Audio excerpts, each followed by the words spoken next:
Good evening and welcome to tonight's talk, 1000 Moons with Emily Jung Miller. My name is Caleb Cyan. I'm the founder of TextileX and the organizer of the Portland Textile Month Festival, and also co-founder of Textile Hive, which you see behind me.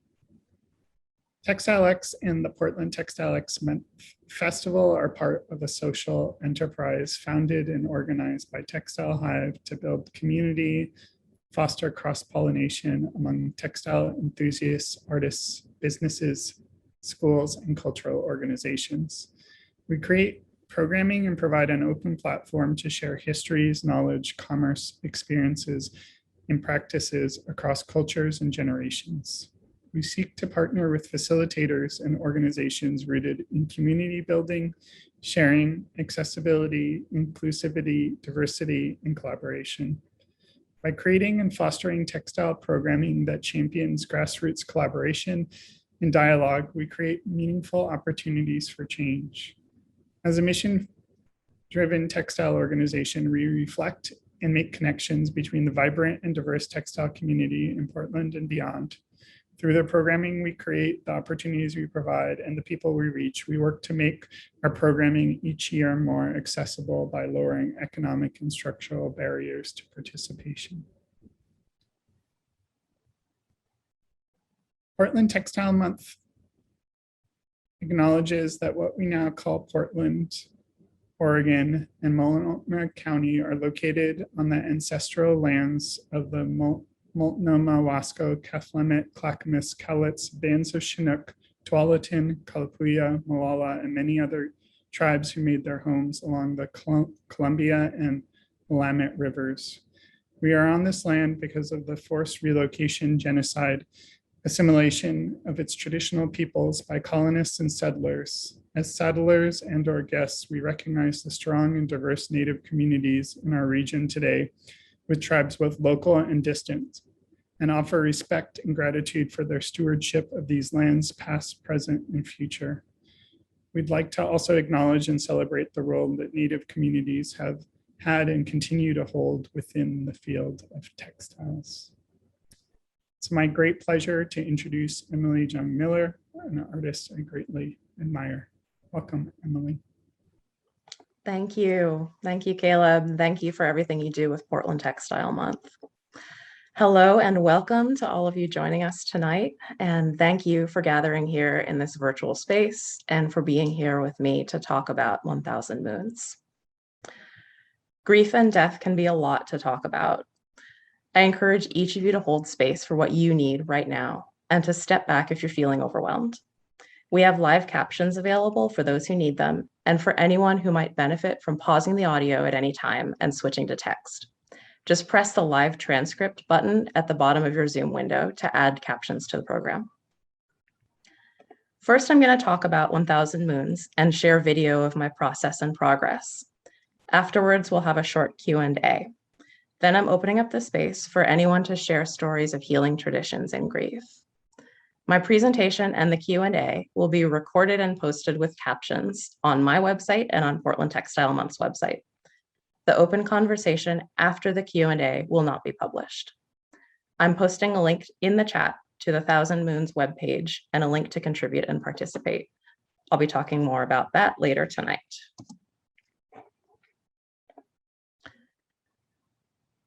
I started working on 1000 Moons after both my grandparents died of COVID earlier this year in January and February 2021.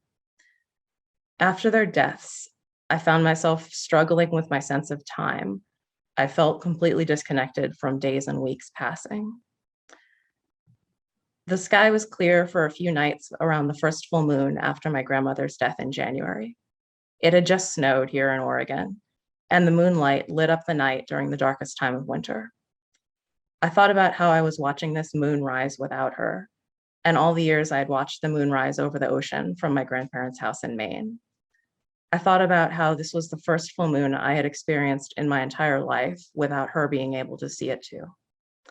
All the full moons we had spent together or apart but alive together. All the full moons she had witnessed before I was born. And all the full moons my grandparents had shared with each other, whether or not they were actually looking at the moon. It felt like a way I could connect with her life and with the natural rhythms of the earth to anchor myself back into time. At that time, when I did anything at all, I was focused on small and sort of achievable tasks, simple things that made sense, that could be counted and quantified. I started reading about the cycles of the moon after that first full moon in January. There are 12 or 13 full moons in a year, and I figured out there were 1,175 full moons in my grandmother's 94 years of life. I started to think about what that looks like.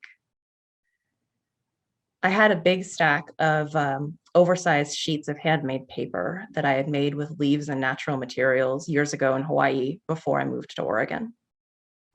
I started cutting up the paper into circles. Each circle represented one full moon, 1 month of time. Cutting up the paper felt like destroying something beautiful, but also creating something new. Nothing felt whole to me at the time, and cutting the moon circles became something I could come back to when I wanted to feel close to both my grandparents. The process of cutting the moons out was simple and repetitive and kind of soothing. The shape is simple, the paper has a beautiful natural texture, and it felt good in my hands. When I couldn't hold anything down in my mind, I went back to cutting out moon circles. About a week after that first full moon in January, my grandfather also passed. Over the next few weeks, I continued cutting out a few hundred moons. I used up all the paper I had made. I still had the image in my mind of 1,000 moons, and I made plans to make new sheets of paper to cut out more moons and finish all 1,175 full moons from my grandmother's life. It takes a very different kind of creative energy to make new paper than to cut it apart. And I held that idea of making new paper for months before I was able to actually do the work. Early this summer, after getting vaccinated, I was able to travel safely to help settle my grandparents' estate. Their home on the coast of Maine had always been a sanctuary for me through my whole life. I brought home seaweed from their shoreline and sheet music from their library to use in making my new sheets of paper. I still felt the need to tear things apart, and the fragments of sheet music and kelp hold that power for me in the new paper I made. I'm going to share a brief process video of making the paper and cutting out the moons. And I've thought about this process as sort of a making and an unmaking simultaneously or one after the other.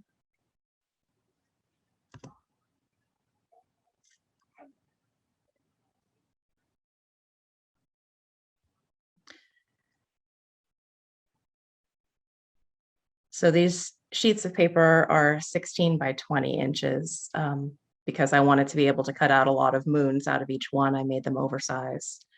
But I also found that it sort of made it feel more like a landscape or an environment. Each piece of paper had its own sort of sense of energy and presence.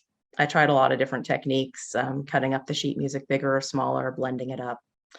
And this is the original paper that I had made in Hawaii that I cut the first moons out of early this year. So I just drew a bunch of circles on the paper with pencil and then cut them all out. I'm still cutting them out. I am not finished. And I strung them together with cotton thread so they would be sort of a hanging installation, which is what you see behind me. And this was a more recent part of the process and still a really meditative act for me. All of the parts of the process have been sort of like a meditation, cutting the moons out, even making the new paper, definitely stringing them together. It's not an easy meditation, but it still feels meditative.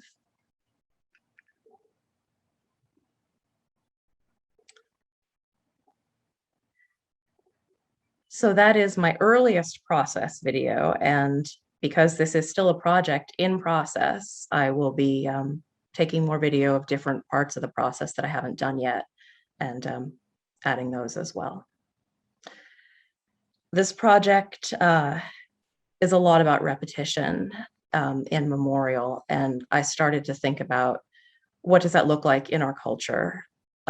What do we already have about repetition and memorial? And I realized it tends to focus on the magnitude of death in what I've seen. Single markers are placed to represent each life that has been lost.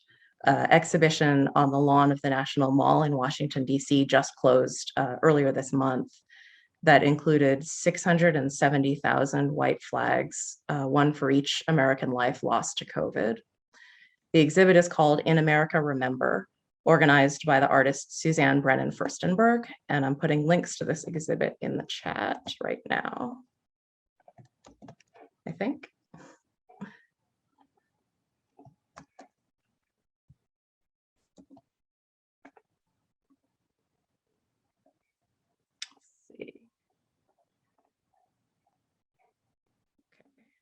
Don't seem to be able to add those to the chat. We see similar displays of gathered flags each year for Memorial Day. I found that the numbers can be mind-numbing. In a way, 1,000 moons is a response to this. Each moon represents a piece of life and the value of the time that was lived. 1,000 moons uses repetition and memorial not as a marker of death, but as a way to stand in the presence of an entire life. I kept thinking about time as a physical presence, how each paper circle represented a month of life, and the gathering of circles was the presence of an entire lifetime. I kept imagining walking through a corridor of moons, being surrounded by the full span of a whole life lived. I thought about where my lifetime would begin, more than halfway down the path. And I realized I wanted to share this space with others.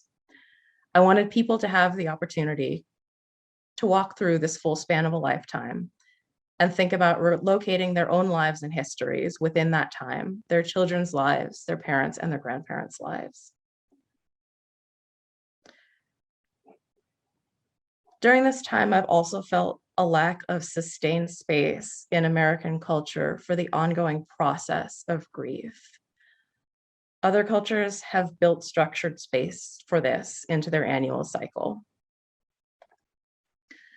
Most familiar to us might be Dia de Muertos, the Day of the Dead, from Mexico and Central America.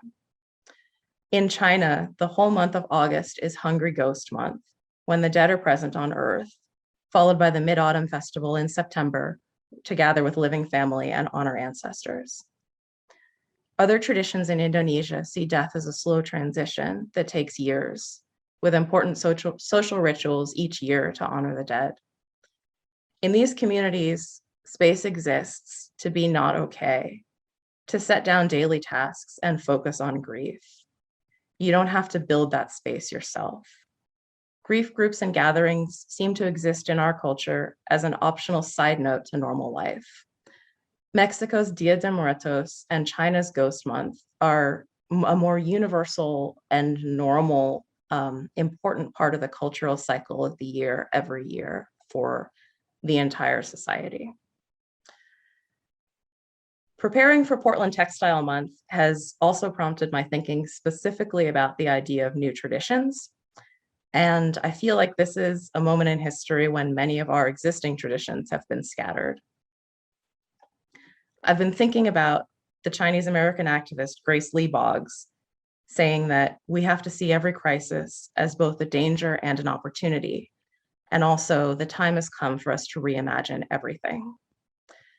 This was from her conversation with Angela Davis, recorded in 2012, but I first saw it this spring during the rise in public violence against Asian Americans. In that moment, her words were exactly what I needed to hear. As a mixed race, Chinese American, having lost both grandparents to COVID in the 2 months prior to a wave of violence against Asian Americans that was happening in the city near my home and in the city near my Chinese mother's home. And I wish I could put the link to that conversation in the chat, but I can't. The chat links are not working for me.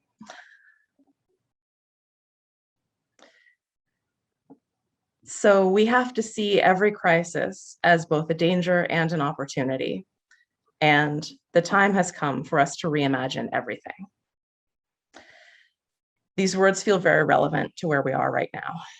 As she says in the conversation, the danger of every crisis is the incredible damage it does to our lives.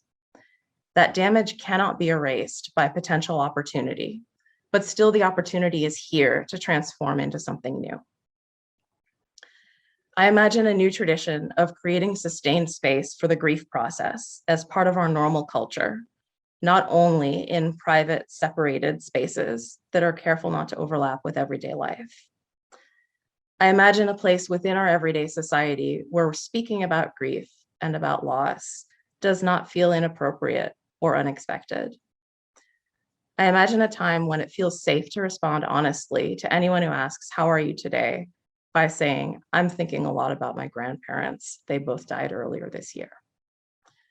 Some days I need to keep my loss to myself, but other days I feel silenced by society because it provides no framework to share our grief as a normal and natural part of human experience. I've chosen to share 1000 Moons as a process rather than a finished product.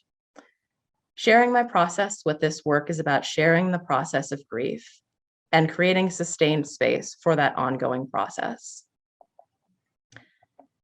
After 9 months, this is the first public event I have for 1000 Moons. I've barely spoken to anyone about this project for the first 4 months I worked on it. After 6 months, I started envisioning sharing it with a wider audience, and I realized I needed to write down what I wanted to say. It took me another month to find the words for my first draft, and another month after that to bring myself to ask for help publicly as a vital part of the work. Along with a series of virtual conversations like this one and physical installations, I've chosen GoFundMe as my online platform for creating community space. One reason for this is financial. The days and weeks I dedicate to working on 1000 Moons are important and not easy. I believe this work is valuable whether or not it is marketable through single unit sales. In the spirit of new traditions and reimagining everything, I believe that community support of non-commodity work is vital to imagining the world we want to be, and each of us using our own power to bring that world into being. Another reason I chose GoFundMe is the potential I saw in the platform's stream of comments. This often turns into an endless stream of well wishes, most recently highlighted in the 2020 artwork Get Well Soon by Sam Levine and Tega Brain. Get Well Soon is an alphabetized stream of 200,000 GoFundMe comments that reveals a broken healthcare system where hundreds of thousands of people have to crowdfund their medical expenses. Text by Johanna Hedva on the Get Well Soon website speaks about communal care, caring directly for each other, as a revolutionary act. Hedva says, "It will take all of us operating on the principle that if only some of us are well, none of us are." Hedva is speaking specifically about COVID, but also about the transformation of our society as a whole. I saw potential in GoFundMe's stream of well wishes to become a stream of healing traditions. The idea that I had was to think about what healing paths everyone has found in grief and that helped when we needed it most. I wanted this to become a community resource to share that other people are out there doing this too, each in our own way, and it is not something we need to hide. Loneliness may be a basic truth of grief, but the erasure and isolation of grief in our culture is something we can choose to change. We need spaces for this. We need spaces to imagine transformation beyond the narrative that exists. There is space in our culture already for memorializing the magnitude of our collective loss in cemeteries and displays of gathered flags. I want to create new space to imagine the magnitude of a life. There is space in our culture already for private, grief-centered groups that are separated from daily life. I want to create new space that normalizes the process of grief as a part of everyday society. There is already space in our culture to prove the value of our lives in constant productivity. I want to create new space where we can be supported as whole beings simply because our needs exist. So there are instructions on the GoFundMe page for commenting with your healing traditions. You can choose to comment right after making a donation, or you can add your comment at any point later on. You can choose to donate anonymously. I've also included a link to share your healing traditions without making a donation, and I will add those to the GoFundMe page as an equal part of the community. I'd like to include these shared healing traditions in future installations of 1000 Moons. I haven't decided how exactly I want to do that, but I will not be including people's full names outside of GoFundMe. As an example, I'll share a healing path I've found for myself. What helped me most was to go outside. For this whole year, I've focused what energy I have on getting up and walking out my door. Sometimes it's out my front door and around the block. Sometimes it's out my back door and I just sit and feel the sun and watch the moon. Right now, I have about 1/3 of the moons cut out of the 1175. I'm hoping to have about 400 of them on display in an installation later this month, but I don't actually know the final count yet. I still have a stack of uncut sheets of paper made with kelp and sheet music. I have more kelp, more sheet music, more ideas, and more paper to make. I've started filming my process and early tests of the hanging installation. 1000 Moons has become important to me as an unfinished space, and important for me to share it as work that is not done, that will continue into the future. For the past month, I've prepared for this public launch by reminding myself that I cannot rush this project to meet any milestone, and the work will be what it is on the day that I share it. The value of unfinished process is becoming a new tradition for me. It feels essential to share that process in community, especially in grief and in the crisis that the whole world is currently sharing. I have an installation video that I would like to share, but I'm having trouble with Zoom, so I'm actually going to log out and then log right back in.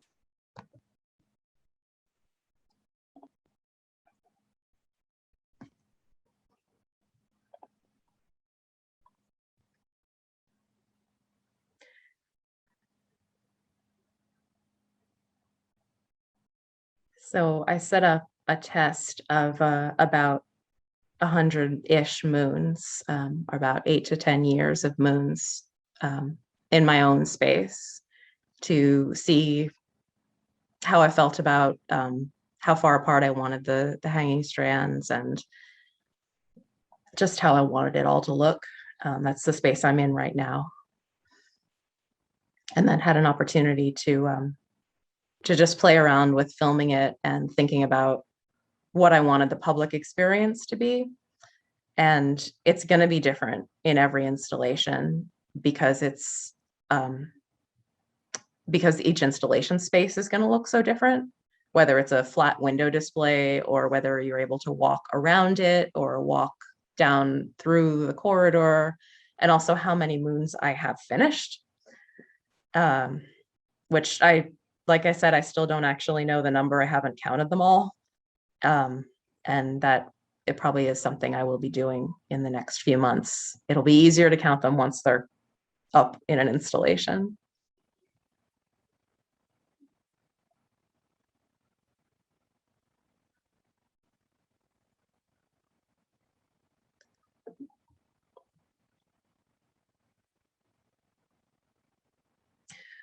One of the things I've been thinking about a lot with this project is how to really convey the sense of being in the space and being able to sort of locate yourself within the time span of a life without physically being in the space. So I'm trying to think about what kind of filmmaking techniques or other techniques I could use that will allow people to experience it without being there in person and still get the sense of time being a space that they are within. I don't have an answer to that question, but that's what I'm thinking about as I'm doing the filming and setting up the installations.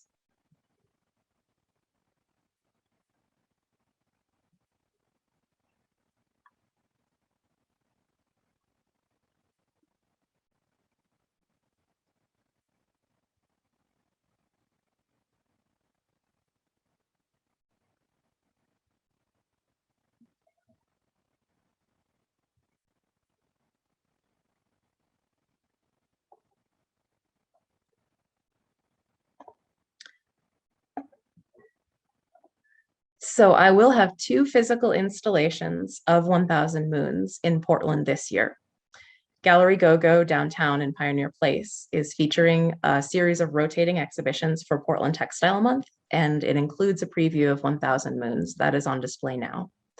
And on October 18th, which is next Monday, a larger installation will go on display in Southeast Portland, across the street from Crema Cafe, in a window display space that I've been calling the Crema Art Annex.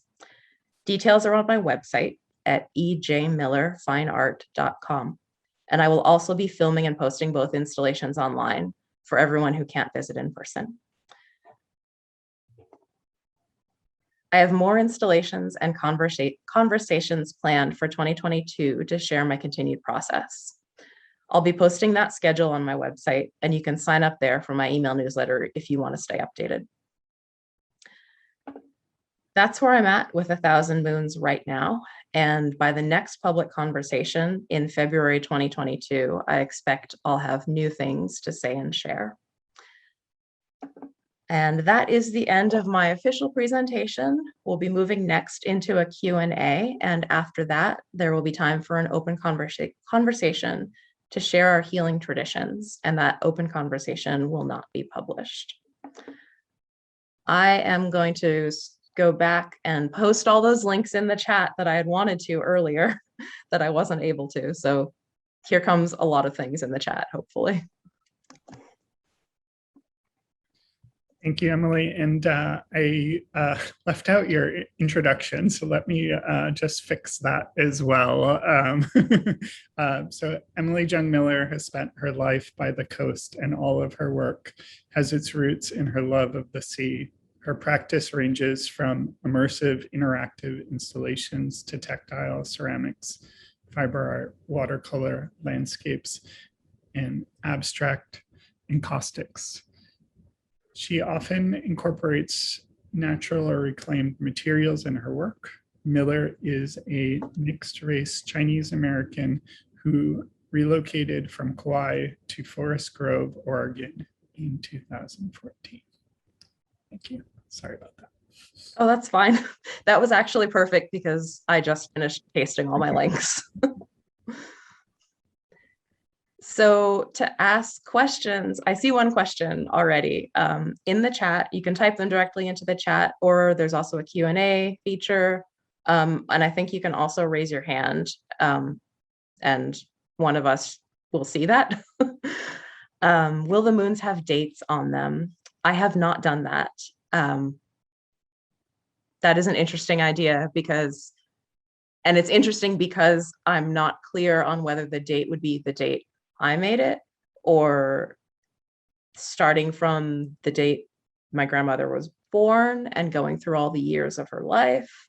So just the fact that the question gave me more questions is something definitely to think about.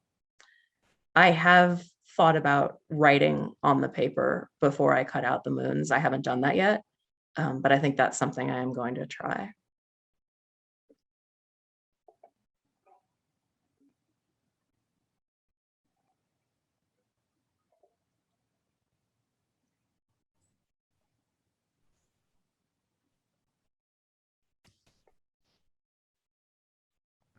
One thing I was struck by, Emily, since I lost someone recently as well, was in going through the process, there is so much invested in this country in terms of the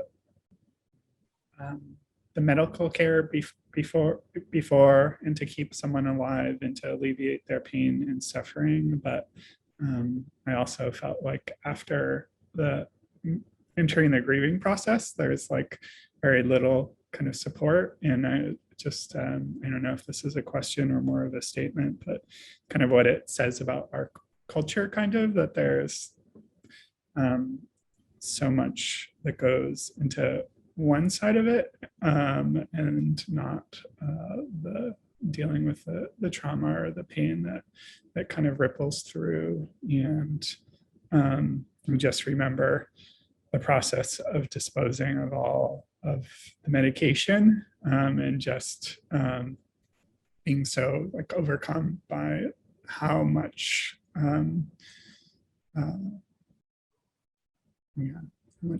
how much medicine is used in that process. But yeah, I think the idea of just investing a small amount of money into the care and dealing with the after effects seems like it would be a very great tradition or new tradition to start. I definitely agree. And that's that sort of out of balance sense is something that I've talked about with other people as well. The way that our culture perceives prolonging care and life versus the sort of just total lack of anything afterwards. I definitely feel like there is space for that, and it's something that we need. And it's not something that only people like yourself and myself who have just lost someone recently need. I think it's something that everybody in our society could benefit from.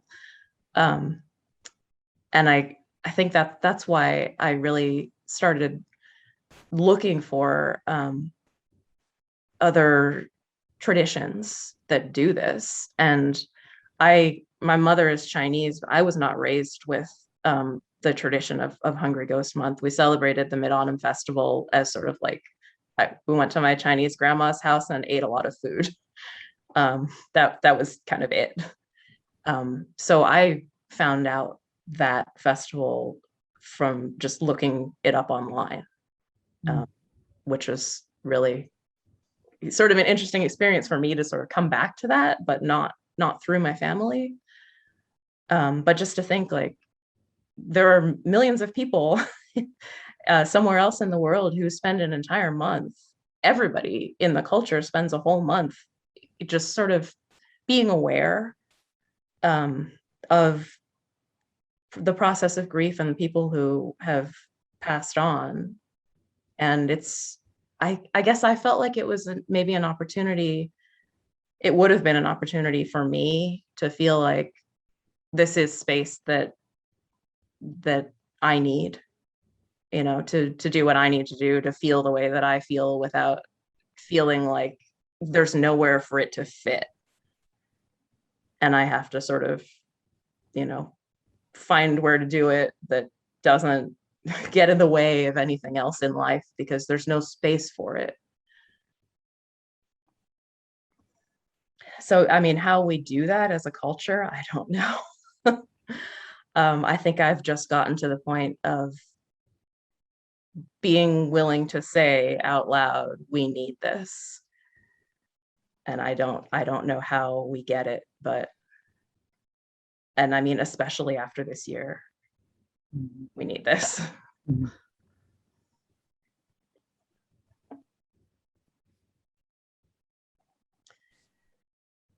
I see another question. Have you considered making standing female forms from childhood through adulthood in order to show time passing? I had not specifically considered that. I did think about some way to sort of indicate a timeline, but I wasn't sure if I wanted it to be that specific.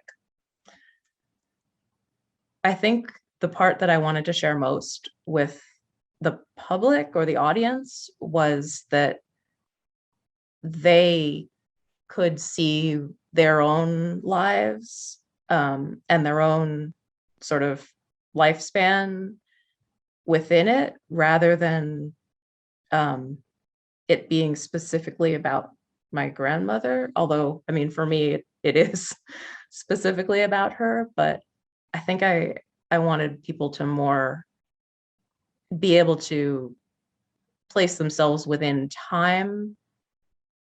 time span without it being specifically her time span.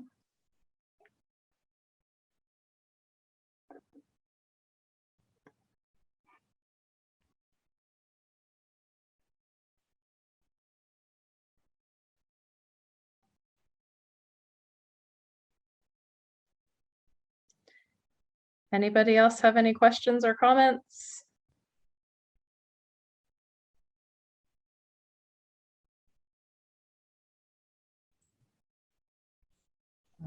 Another question, do you feel like this work may tie into some of your other kind of practices like GhostNet, or do you see it distinctly as separate from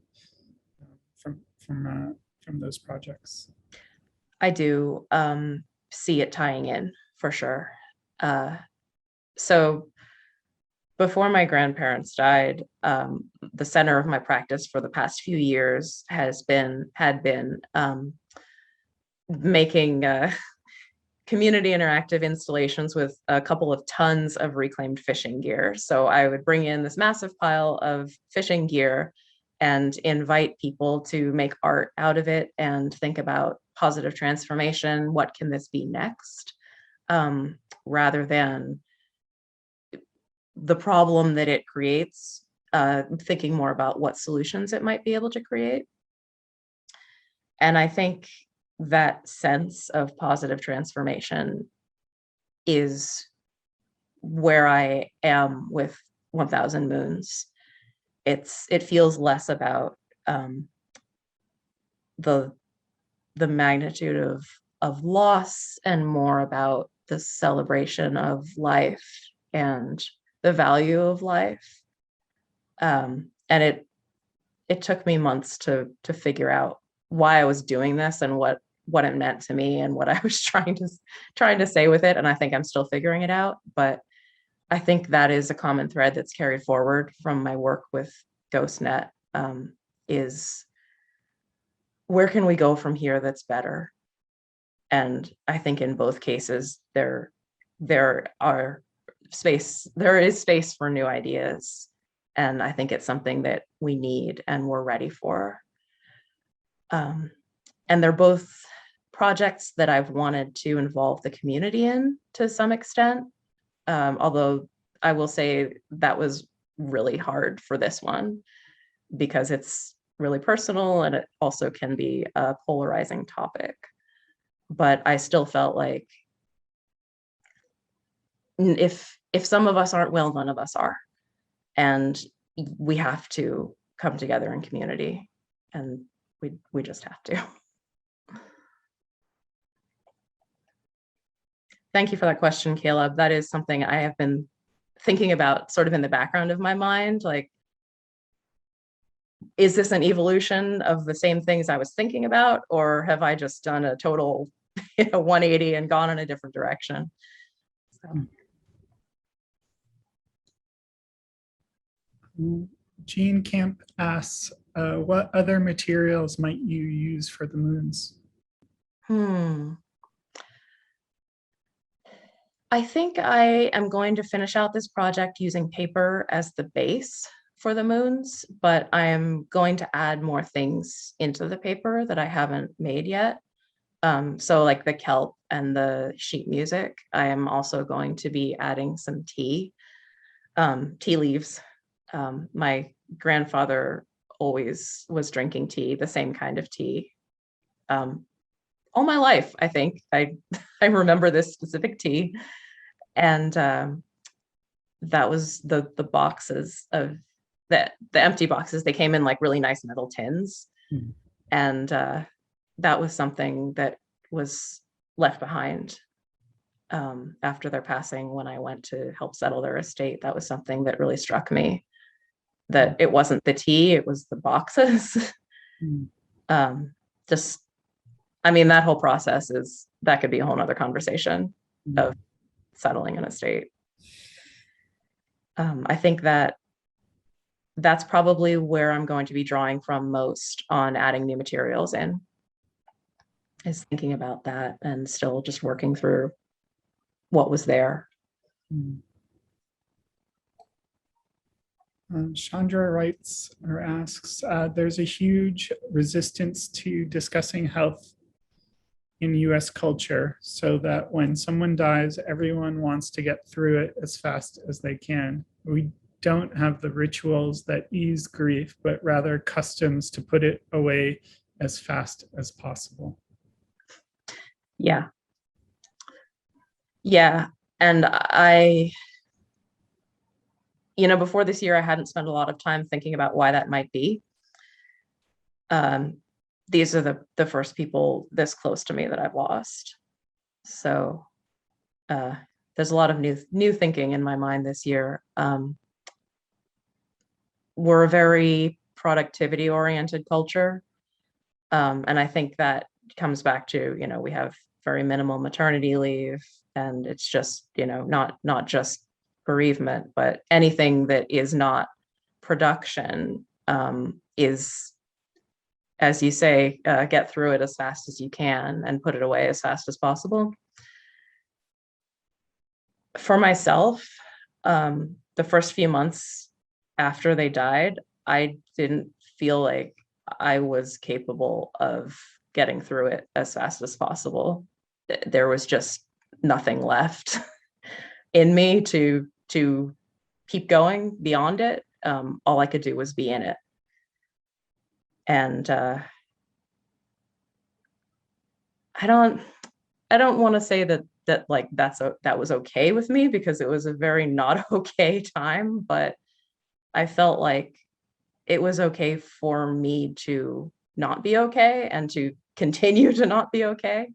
After the 2 weeks when people have sort of, said the things and went back to their normal lives, that I had not been able to. And that is probably what got me started thinking about, this is a project that I need to share rather than just do for myself, that I am still in grief, in the grief process, and there's just not space for it that I feel like there could be.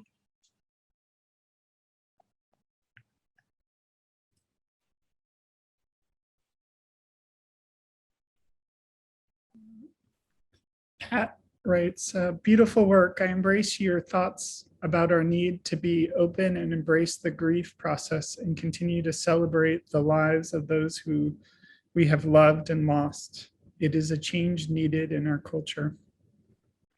Thank you. I agree. And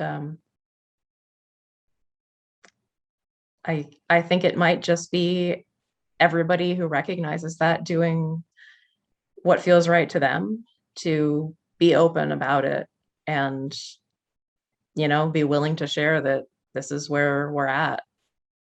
At times when it's maybe not appropriate in our culture, because there just isn't a time when it's appropriate. And I mean, it's hard to be the one that has to do that work when you're already doing the work of grieving. But I don't know if anybody else can really do it other than the people who are going through it. I'm not sure.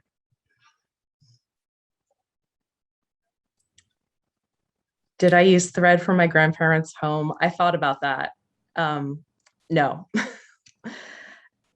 I actually looked at my grandmother's sewing collection while I was there, and decided not to take any of that, because I hadn't gotten to the point with 1,000 Moons of knowing what I wanted to do to display it. And I was trying to only bring home things that I knew what to do with. But I like that idea, and that is something that I thought about. I'm just using red cotton. To what extent, Chris asks, to what extent do I think this project of creating the 1,000 Moons has helped you work through the grieving process? That's a great question. It continues to help in an evolving way. At first, I just needed to destroy something. It was that simple. I just needed to cut something apart, and not have to think about anything.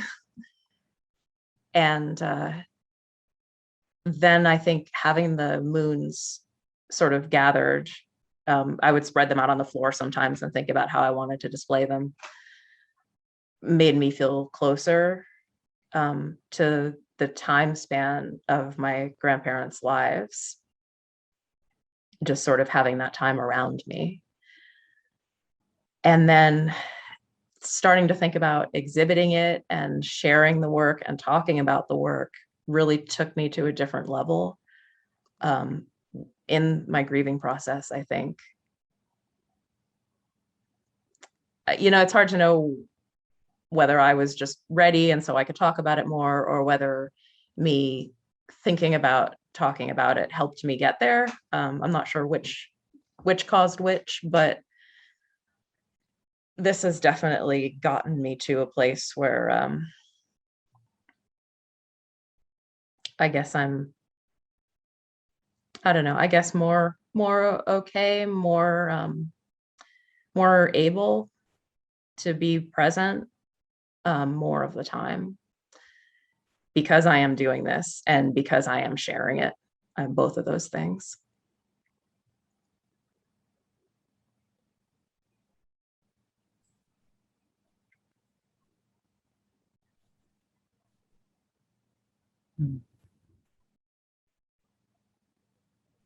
Thanks, Emily. I kind of feel like I'm a little bit in parallel tracks, having like working and grieving at the same time. And I worry about the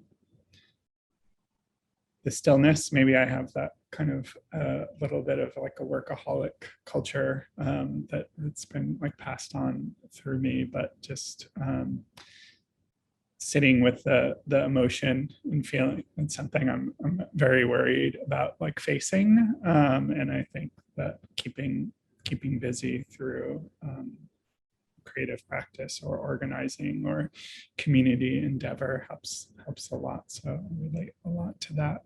And let's see, there was a question from Jean that came through.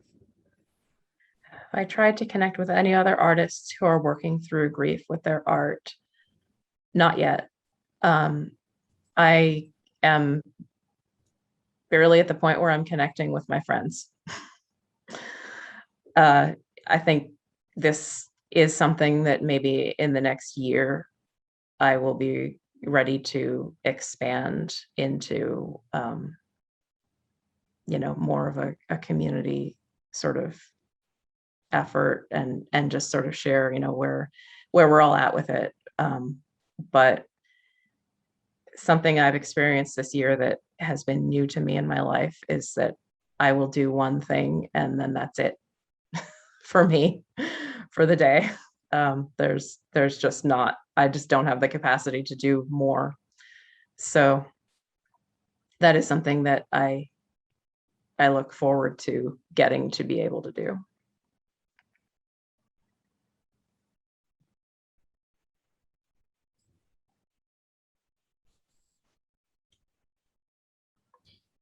Is this a project that your family is participating in, or is this kind of separate from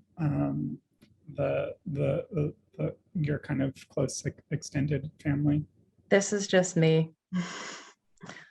I really didn't talk about it with anyone for most of the time I was doing it. I mean, anyone. I just was making it by myself, and I kind of couldn't talk about it. I wasn't able to explain why I was doing what I was doing, or even what I was doing, very clearly. And I, like 2 or 3 people got a couple of sentences about it. So yeah, I had originally envisioned it as something that I could share with my family in person. We were planning to gather in August, but we didn't do that because of Delta. So I'm hoping that one day that'll be possible. And I did think that that might be something we would all find value in, is being able to stand in this space of the life. By the time that happens, I'll probably have them all done. So. Chandra wrote, I grieve with you and thank you for your sharing your process and your art. Thank you, Chandra.